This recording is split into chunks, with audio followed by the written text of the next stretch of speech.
स्त्री मुक्ती.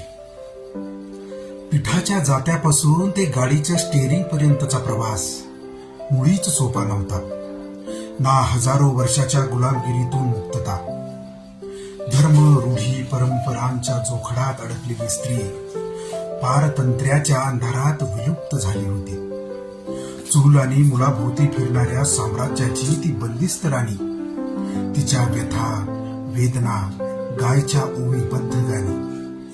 हंबरडा फोडावा इतक्या वेदना, तरी ती फोडायची पान्हा.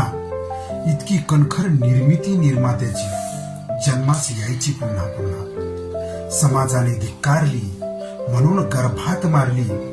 पाहून ही क्रूरता अशी ममता थरथरली. बर घेतला जन्म, झाली मोठी, दुर्भाग्य तिच्या कायम पाठी. कधी बालविवाह झाला तिचा, तर कधी जरट कुमारी विवाह. तो तर समाजमान्य बलात्कारच होता. विधवेच्या तर मरण यातना समाजातील धिक्कार करावा अशा प्रथा होत्या.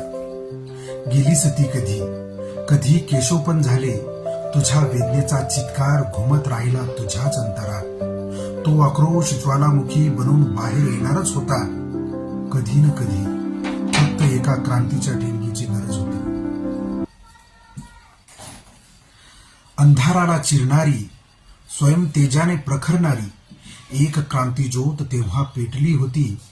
शिक्षणाची घेऊन मशाल हाती आधुनिक सरस्वती भेटली होती. तिने दिला शिक्षणाचा प्रकाश आणि गुलामीच्या गुहेतील हजारो वर्षाचा अंधार दूर झाला. त्या सावित्री माईच्या उपकारानेच तुटले हे लोहदंड गुलामीचे आणि आजची स्त्री उदयास आली.